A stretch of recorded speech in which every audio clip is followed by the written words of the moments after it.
Hello, I'm Luke. I'm 23 in my final year studying economics and still living in the small town where I grew up. I describe myself as straightforward, a little impulsive, and always willing to help others.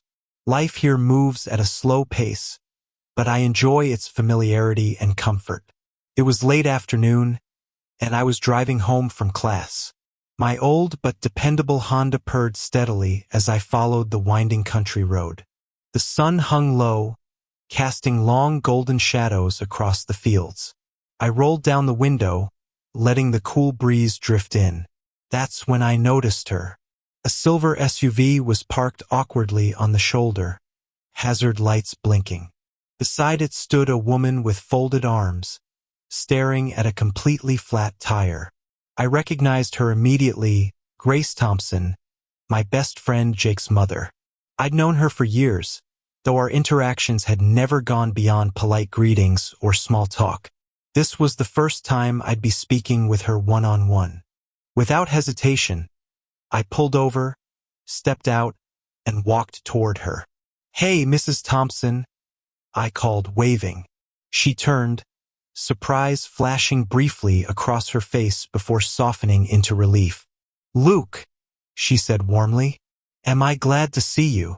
"Flat tire?" I asked, glancing at the damage. "Yeah?" she sighed, brushing a strand of brown hair from her face. "I must have hit something sharp. I'm not exactly an expert at this." "No problem," I said, opening her SUV's trunk. "I'll handle it." She handed me the jack and tools, and I got to work, loosening the lug nuts while kneeling on the asphalt. Grace stood nearby, arms crossed, shifting her weight as she watched. I found myself glancing at her occasionally. I'd never really noticed before how attractive she was. Dressed simply in jeans and a soft blue sweater, with a quiet, understated beauty. Her gentle eyes carried a trace of sadness I hadn't picked up on before. "So," she said after a moment, breaking the silence, "how's school?" "Good," I replied, wiping my hands. "Almost done. I'm looking forward to graduating, though I'm not sure what's next." "You're still young," she said thoughtfully. "You've got plenty of time to figure it out." We chatted for a bit about Jake, the town, and other small topics, until the conversation turned more personal. "Jake mentioned you're living alone now?" she asked softly. "Yeah," I said. "I've got a small apartment near campus. It's nice having my own place." She hesitated before responding quietly. "I understand. I've been on my own since Jake left for college." There was something in her tone, a hint of loneliness, that struck me. "That must be difficult," I said gently. She glanced away for a moment, then back at me, her voice barely above a whisper. "It has been ever since Jake's dad left. That was years ago, but some days it still feels fresh." The vulnerability in her eyes hit me harder than I expected. I had always known Jake's dad was out of the picture, but I'd never stopped to think about how much it must have hurt Grace. At that moment, she seemed less like Jake's mom and more like someone who'd been through a lot, someone deserving of kindness. "I'm sorry," he murmured genuinely. "That can't be easy." She shook her head gently, a small smile on her lips. "It's life, I suppose. But thank you, Luke. Not just for the tire, for listening. It's nice to talk." I finished replacing the tire, tightening the last lug nut before standing and brushing off my knees. "All set," I announced, returning the tools to the trunk. Grace's eyes brightened, her smile wide and sincere. "You're a lifesaver." "It was nothing," I said, feeling unexpectedly shy under her grateful gaze. "No, it means a lot," she insisted. Then she paused, glancing down before raising her eyes back to mine. "Would you like to come over for dinner this weekend? As a proper thank you." My heart gave an odd little skip. It was just dinner, I told myself. Grace was just being kind. But something in her tone, the way she looked at me with gentle sincerity, felt different. inviting in a way I couldn't quite describe. "I'd love to," I found myself saying.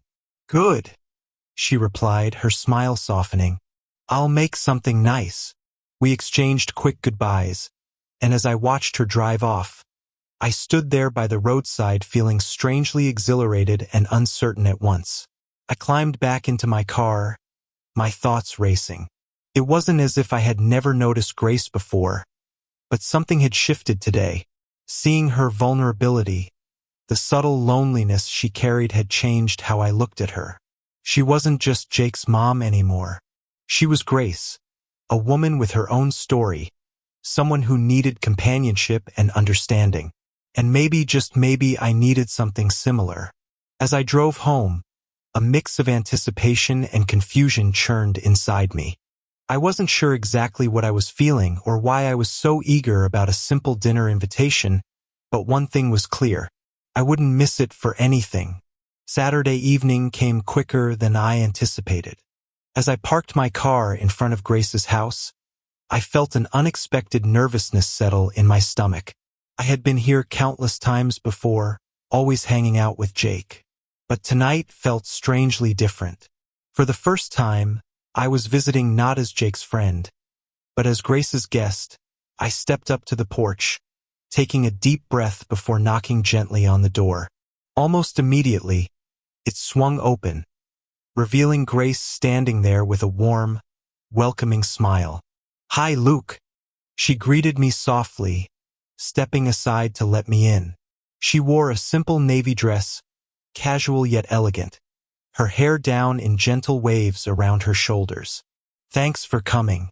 "Thanks for inviting me," I replied, stepping inside, and immediately noticing the scent of roasted chicken and herbs drifting from the kitchen. It was comforting, homely, yet beneath it lingered an intangible sense of emptiness. Grace led me into the dining room, the table set neatly for two. It felt intimate, more personal than I'd imagined. She must have noticed my hesitation because she quickly reassured me. "Hope you don't mind. It's just the two of us," she said softly, her eyes searching mine. "Jake won't be home until next month, and I thought it would be nice to have some company." "I don't mind at all," I replied honestly, noticing a small flicker of relief in her eyes. "It's good to get out of my place once in a while." She laughed softly, motioning for me to sit as she disappeared into the kitchen. Moments later, she returned carrying a steaming dish of roasted chicken and potatoes accompanied by a salad. As we began to eat, our conversation flowed easily, naturally, far more comfortably than I'd expected. We talked about school, about her job at the local clinic, and about life in our small town. Grace was surprisingly easy to talk to. Unlike many girls my age who always seemed wrapped up in trivial concerns, Grace listened intently, asking thoughtful questions. Her maturity and depth drew me in effortlessly. "So," she began softly after a brief pause, her eyes thoughtful, "do you have any plans after graduation?" I shrugged, pushing a potato around my plate. "Honestly, I haven't figured that out yet. I feel like everyone else has a plan, but I'm just drifting." She nodded, understanding clear in her expression. "That's not unusual. Jake feels the same way. Sometimes it's okay not to have all the answers yet. Life has a way of guiding you." "I guess you're right," I said, relaxing under her gentle reassurance. "How about you? Any big plans?" She hesitated for a moment, a soft, slightly sad smile appearing. "I think I'm past the age of big plans," she said quietly. "Mostly I try to keep myself busy. The clinic helps, gardening helps, but with Jake gone, the house just feels a bit too big." Her voice grew softer and her eyes drifted down to her plate. "I suppose I've been feeling lonely more often these days, but it's part of life, right?" The honesty in her voice hit me deeply. I'd never imagined someone like Grace, always composed and seemingly content, would admit to such vulnerability. I felt an impulse to comfort her, to reach out and assure her she wasn't alone. "I said slowly, finding the right words. Jake always talks about how strong you are. He admires you a lot. She glanced up, her eyes, warm and grateful. That's sweet of you, Luke. But even the strongest people have their moments of weakness. The room fell quiet for a moment, the silence comfortable yet charged with an emotion I couldn't quite place. Eventually, Grace broke the silence with a small laugh. Look at me turning this lovely evening into something depressing. Tell me something lighter. Any interesting stories from campus? I grinned, relieved, and began recounting some of the more humorous incidents I'd witnessed at college. Grace laughed, a genuine, heartfelt sound that echoed through the room, dispelling the brief melancholy. Dinner passed quickly, and soon we were clearing plates and dishes, working together effortlessly in her warm kitchen. I washed while Grace dried, our movements synchronized as though we'd done this 1,000 times. As we finished cleaning, I reached to hand her the last plate. Our fingers brushed gently, unintentionally, but in that brief instant, everything froze. Our eyes met, and something passed between us. A subtle spark that made my heart skip. I saw Grace's breath catch slightly. Her cheeks flushed as she quickly looked away, taking the plate from my hand. Thanks again for helping me tonight, she said quietly, trying to maintain composure. No problem, I replied, feeling oddly breathless myself. Dinner was amazing.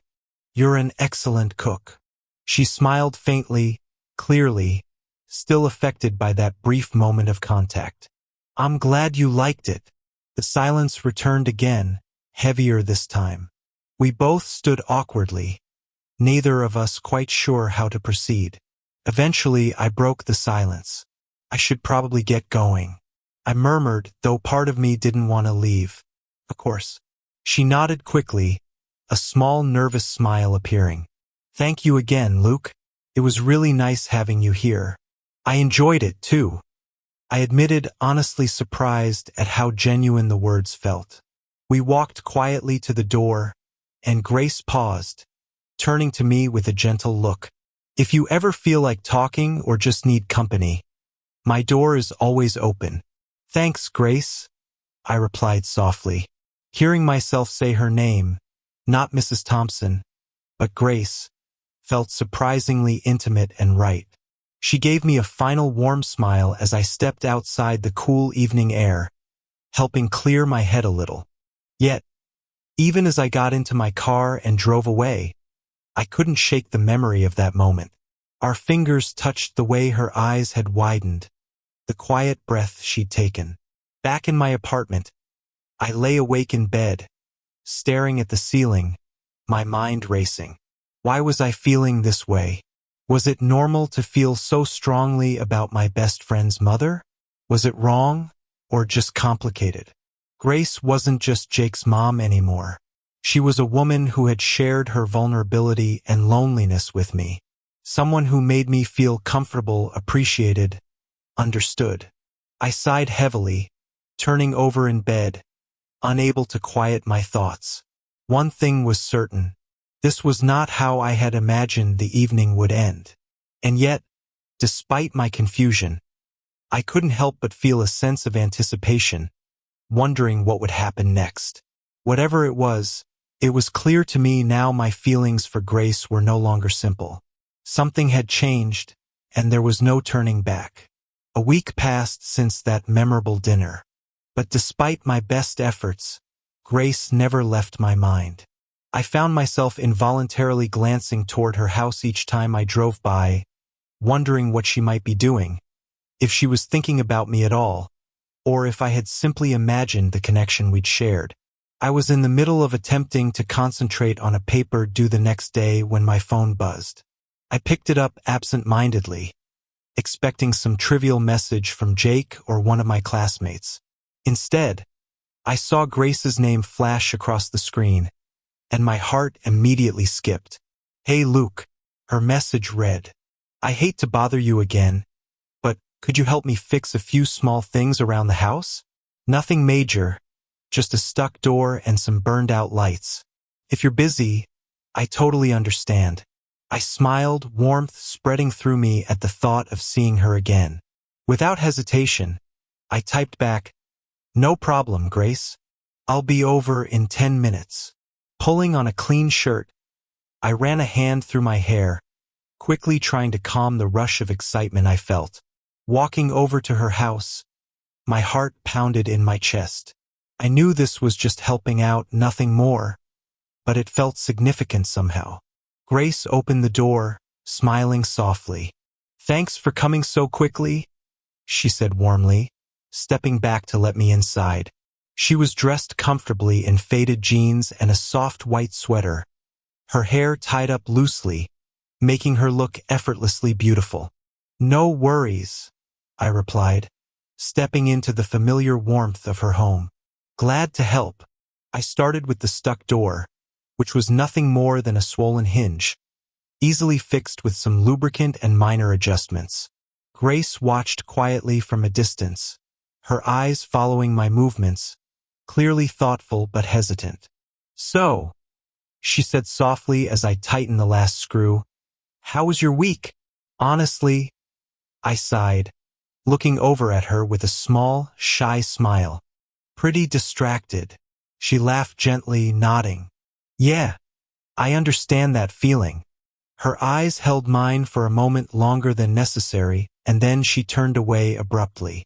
"I'll show you where those burned-out bulbs are," she said, her voice lightly trembling. I followed her through the quiet house, each room feeling both warm and empty at the same time.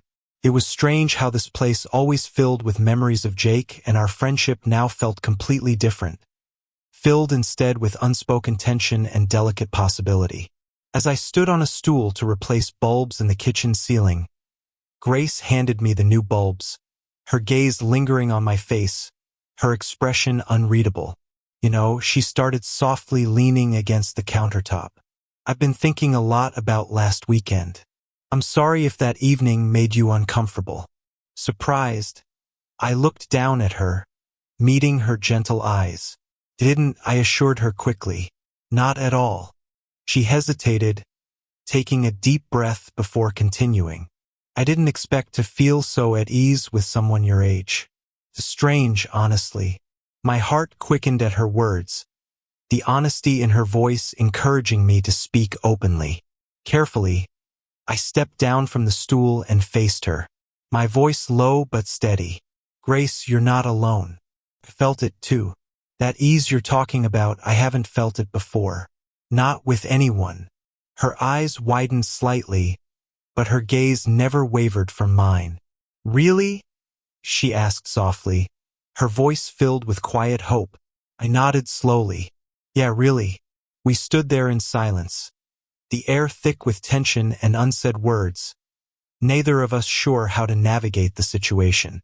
Finally, Grace spoke again, her voice barely above a whisper. "Luke, you must know how complicated this is. You're Jake's best friend, and I'm his mother. People wouldn't understand." "I know," I admitted quietly. "Believe me, I've thought about it all week. But it doesn't change how I feel. I can't pretend those feelings don't exist." Grace looked down, biting her lip thoughtfully. "I can't either," she confessed after a long pause. "I tried to ignore it, tried to tell myself I was just lonely, and you were just being kind. But it's more than that." The honesty in her admission sent warmth spreading through my chest, mixed with equal parts joy and confusion. I stepped closer, hesitantly, reaching out and gently placing my hand on her arm. "I don't know what happens next," I said carefully, "but I do know we can't pretend nothing is happening between us." She nodded slowly, her eyes meeting mine again. "You're right. Ignoring it doesn't make it go away." Another silence fell between us, neither of us certain how to proceed. Finally, Grace offered a weak smile. "Maybe we both just need time to think. Figure out what we really want." "Maybe," I agreed, my hand still resting lightly on her arm. The warmth of her skin felt both comforting and electrifying, a reminder of how real our connection had become.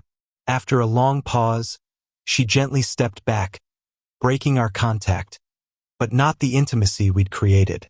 "I suppose I should let you go," she said quietly, attempting a smile. "Thanks for your help today, Luke. I appreciate it more than you know. Always happy to help," I replied softly, the words carrying far more meaning than their simplicity suggested. She walked me to the front door and we exchanged a quiet, uncertain goodbye. As I stepped outside into the cool evening air, I felt a confusing mix of exhilaration and anxiety. My heart raced with excitement, but my mind wrestled with doubts and unanswered questions. As I walked toward my car, I glanced back at Grace's house one last time. She stood in the window, silhouetted against the soft lamplight, watching me leave. Her expression was distant, conflicted, mirroring the turmoil inside me. Driving home, my thoughts spun relentlessly. How could something that felt so right be so complicated? Was this just infatuation or something deeper? And most importantly, could we ever really be together without hurting Jake or losing something precious in the process? I knew one thing for certain. I couldn't deny my feelings for Grace anymore. There was something undeniable between us, a powerful attraction neither of us had planned or expected. It felt like stepping into unknown territory, thrilling yet terrifying. As I parked outside my apartment and sat quietly in my car, I realized there was no turning back. Whatever happened next, my heart had already made its choice.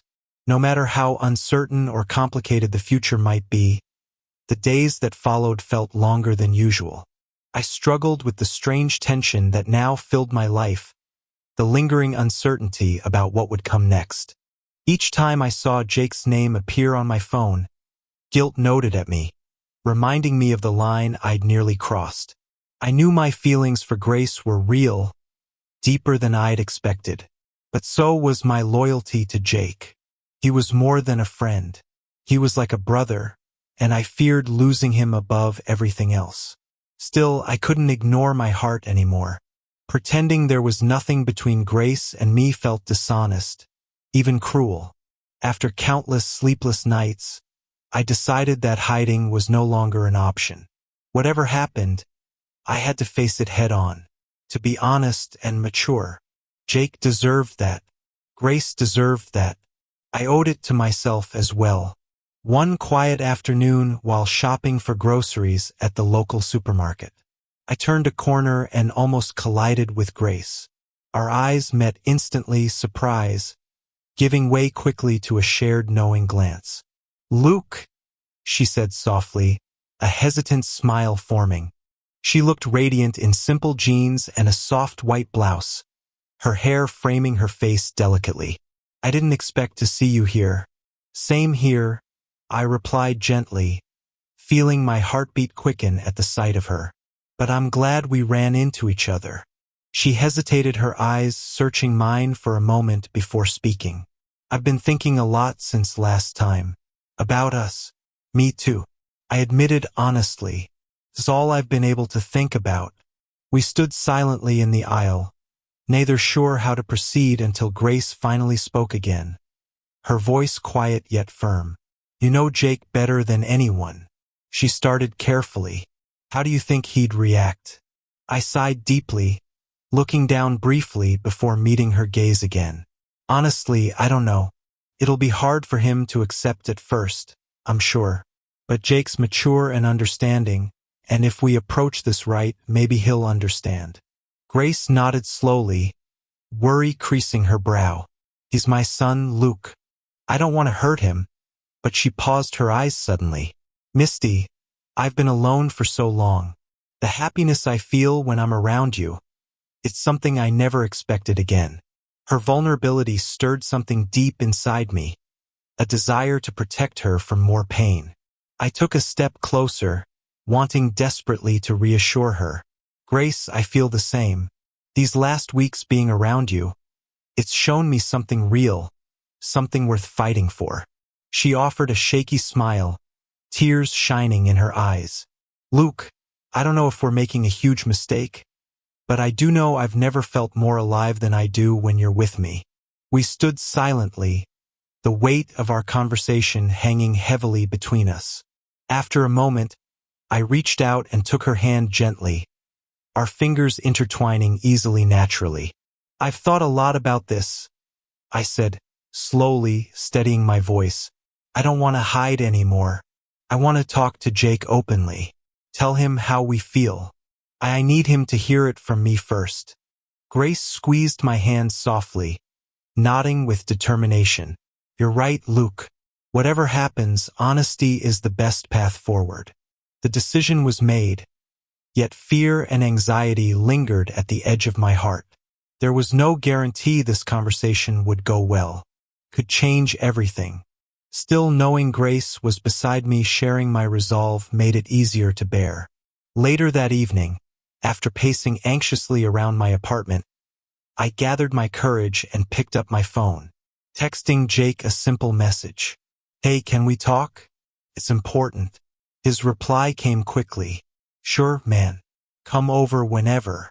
I took a deep breath, steadying myself before stepping outside. The evening air was cool, refreshing, and oddly comforting. As I approached Jake's house, I saw Grace standing in the living room window, her silhouette soft against the lamplight. Her expression was unreadable, but filled with quiet hope and nervousness. She offered a small, encouraging nod when our eyes met. It was all the strength I needed. Walking up to Jake's front door felt like the longest walk I'd ever taken. My pulse quickened and my palms felt sweaty. I tried rehearsing what I'd say, how I'd explain things without sounding foolish or selfish, but each word escaped me. Standing before the familiar door, memories of countless hours spent here flooded back. Times Jake and I had laughed together, confided in each other, and grown up side by side. My friendship with Jake was precious, perhaps the most important in my life, and I couldn't lose sight of that, even as I embraced these new feelings. Taking a final deep breath, I lifted my hand and knocked firmly on the door. A few seconds passed, feeling like eternity before I heard Jake's footsteps approach from inside. I glanced briefly over my shoulder, seeing Grace still watching from the window. Her eyes were wide with concern, but also filled with gentle trust. It gave me courage. The door swung open, revealing Jake's friendly, easygoing smile. "Hey, man." He greeted me casually, stepping aside. "Everything okay?" "Hey," I answered quietly, stepping into the familiar warmth of his house. My voice trembled slightly, betraying my nerves. "Actually, there's something really important we need to talk about." Jake noticed my tension immediately, his expression shifting to concern. "All right," he said seriously, shutting the door behind me. "What's going on?" I paused, gathering all my strength, knowing this moment was inevitable and necessary. I owed Jake honesty, and it was the only way forward. "It's about your mom." I began gently, watching his eyes widen slightly in surprise. "Jake, something's happened that I never expected. Grace and we've started to develop feelings for each other." Jake remained silent, staring at me with an unreadable expression, clearly processing this revelation. Before he could respond, I continued earnestly, wanting to reassure him. "I want you to know nothing has really happened between us yet. We both wanted you to hear it from me first. I know it's strange, maybe uncomfortable, but my feelings for her are sincere and serious." Jake slowly nodded, clearly absorbing what I'd just shared. I could sense his shock, confusion, maybe even anger, but I also knew Jake's character. He'd always been open-minded and thoughtful. My hope rested heavily on those traits now. He sighed deeply after a moment, finally meeting my eyes. "This is a lot to take in, Luke." "I know," I replied softly, "and the last thing I want is to hurt you or risk our friendship. But I need you to know this isn't something casual or impulsive. It's real. Grace matters deeply to me." Jake glanced away, running a hand through his hair, clearly conflicted. After a long pause, he spoke quietly, carefully choosing each word. "Honestly, I need some time to think about this, Luke. Of course. I agreed immediately, relief washing over me at his calm response. Take all the time you need. Just know whatever your decision, our friendship matters a lot to me. Nothing will ever change that. He gave me a hesitant nod, his expression still thoughtful. I appreciate you coming to me first, he said. Finally, his voice steady yet gentle. As I left Jake's house, stepping back into the cool night air, my heart felt lighter. Nothing was resolved yet, but I'd taken the first crucial step toward honesty and maturity. I glanced once more toward Grace's window. She still stood there waiting patiently, hopeful and strong. Despite the uncertainty that lay ahead, I knew deep inside I'd made the right decision. Now all we could do was wait, hoping that love, friendship, and honesty could coexist, guiding us toward a future we all could share peacefully. And though the road was uncertain, I felt ready to walk it no matter where it led.